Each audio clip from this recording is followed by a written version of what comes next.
how's it going? Welcome to another build video. Today we are in Watoga, so you can probably tell. Kind of right next to Watoga Estates and just a bit north of Watoga Station.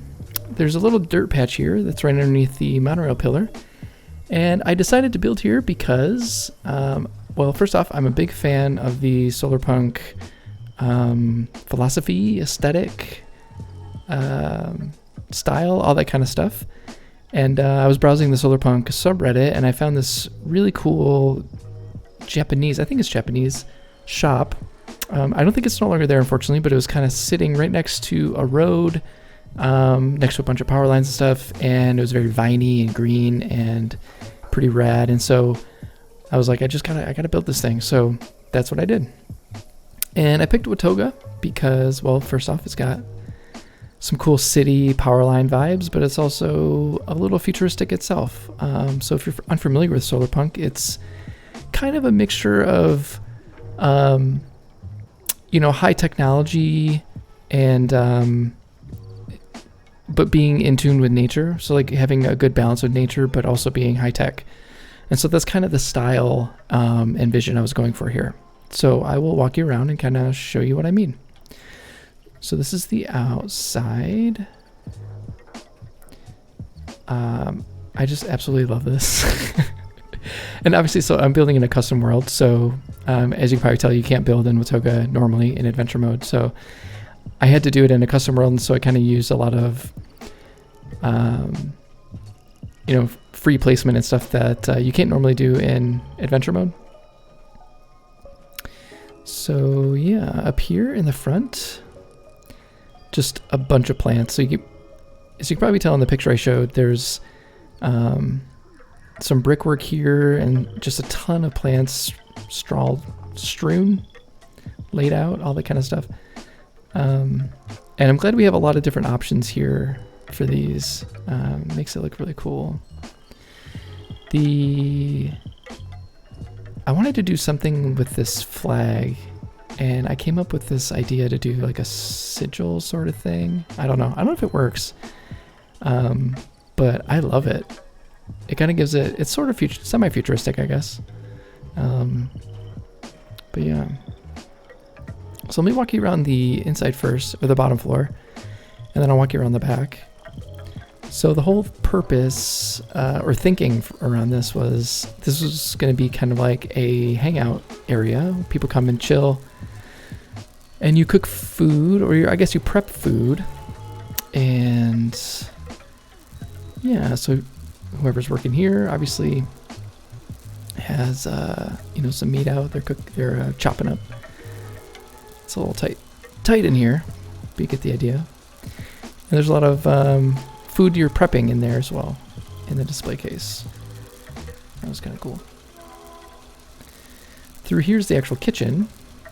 And I was going for like the table seating area. I was kind of going for a Japanese style to kind of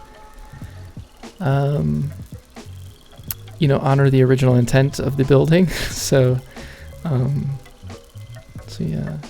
So as you can kind of tell, in general, I try to mix a lot of high tech with normal kind of practical stuff. So a lot of wood, a lot of very simple, practical is a good word, practical furniture and that kind of thing, but with a high tech twist. So you get as you can see over there, so this is kind of like, I merged the Edatronic, or something. I don't forget what it's called, but I merged that kind of into the wall, and there's some pipes coming out of it, and a little kind of power indicator using one of the neon lights, that sort of thing. Yeah, I really dig it. I love it. Let's see. I just basically shoved plants everywhere I could, and I think it worked out pretty well. And I just got this display case too, which is really cool, from the Atom Shop. I think it fits in pretty well here with the down home kind of farm vibe I was going for. We'll sink there. Let's walk out. I was going for like a screen door kind of look. This kind of satisfies that, but not really. But you get the idea. It kind of does a decent job of that. So yeah, over here is whoop. Again, so throughout I'm trying to do like I said, everything is kind of working in conjunction with each other. So this is all very high tech in the sense that there's a lot of systems and stuff that are helping with life. And that's the whole thing with Solarpunk is technology should help people and not hinder them. It shouldn't be oppressive. It should be helpful. So yeah, I have the brewing stations back here. Very simple. I didn't really know what to do with this little area back here, but I did, this is kind of where I have the windmill generator. So I need to do something back here. And so I just kind of block this off, and I think it works pretty well. So, and then obviously back here is the kind of farming area where people come and raise crops. I finally got this little bunny rabbit from this season. It's kind of chilling there. I put this thing together. It's one of the benefits of being in a custom world. You can kind of do some things you wouldn't normally be able to do. And so I just put a conduit across and put a couple of those union banners as sort of like a little makeshift fence. And I think it works really well, especially in conjunction with the banner I have up front.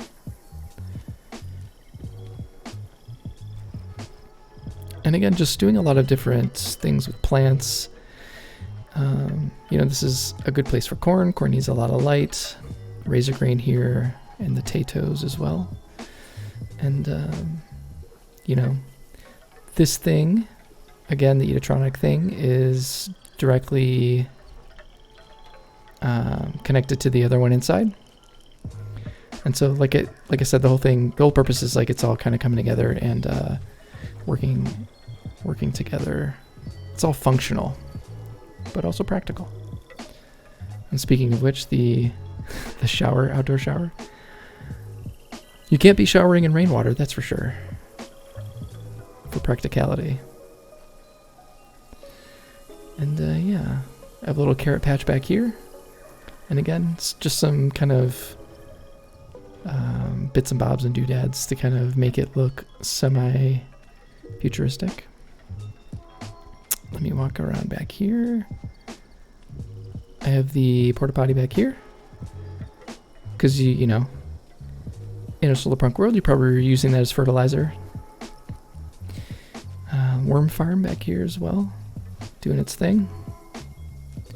Nut fruit plants. And yeah, some melons back here as well. And then this is the back entrance. Okay. So yeah, that's the back. I was planning on doing a little bit more back here, but I just kind of... my brain started shutting off at a certain point. This took me a long time to kind of put together. I was going to do like fire pits and this whole other kind of structure, but I was like, this is fine. All right, let me walk you upstairs into the living area. I just love how this all came together. This is the obviously the entrance up here. I added a couple different vines here, as you can probably tell. And this thing here is just a backwards clock. One of those clocks. It's got a bunch of kind of tubes and stuff coming in and out. And so it's like kind of a functional thing, like whatever you want. I guess use your imagination, like an air conditioner or a regulator of some kind doing something. So yeah, we'll walk inside real quick. So this is pretty simple, not a whole lot. The premise for this is the person living here is just kind of like living a simple life. And you know, they mostly hang out downstairs and in the field. But you know, when they need to relax, they come up here and chill. What I ended up doing here is I merged the bed into, these are backwards bookshelves, and I put some rugs on top to kind of give it some texture. And I also merged some of those sofas into that as well to kind of make it look a little more comfy, I guess would be a good word for that. Yeah. Again, trying to merge like high tech with practicality, I guess. I thought about putting like a TV and stuff up here, but I just think this person would probably just be interested in writing. So they're like writing stories or kind of keeping track of what's going on in the post-apocalypse, that sort of thing. So yeah, pretty basic. All right, let's go upstairs. So as you probably saw in the picture I showed, there's a little upstairs. I don't know how they got up there themselves, but in the picture there was a little ladder here, so I kind of recreated that. My assumption was they kind of hopped up here on the roof and kind of crawled up the ladder. So that's what I did. Come up here. They have these like little pagoda things. I don't know if that's what they're called, but I saw them in the picture. So I recreated them as best I could. So I just used these energy pylons and merged some benches on top of them. And I think it turned out pretty good. But yeah. So up here I just have a lot of plants. I merged a bunch of stuff together. This is kind of like the staging area for, you know, if you want to plant down below in the field. And over here I did sort of a hydroponic kind of setup. So there's, you know, these tubes. The thinking is these tubes have, you know, they're dripping water down on these plants, and they're cycling and recycling like rainwater. And, you know, these are like food crops and various other kind of crops that they're growing up here using kind of like a more hydroponic style growing method. So that's kind of the idea I was going for. And I think it turned out really well. I really dig it. Again, I just shoved a bunch of plants and succulents and stuff in there to kind of make it, to fill it up, basically. But this is a good spot, you know, probably come up here, sit, you know, work on the plants that you need to, maybe do a little reading or writing up here. You know, you can, this is a good vantage point for a lot of stuff. You can see all around the city. Check to see what's going on. This whole area, I'm not gonna lie, is it's not very busy right now, but when I was building, man, there was like vertibirds around and they were fighting all the protectrons. And there was like shit blowing up. It was wild. But it's kind of peaceful now. But yeah. Cool. So let me head back down.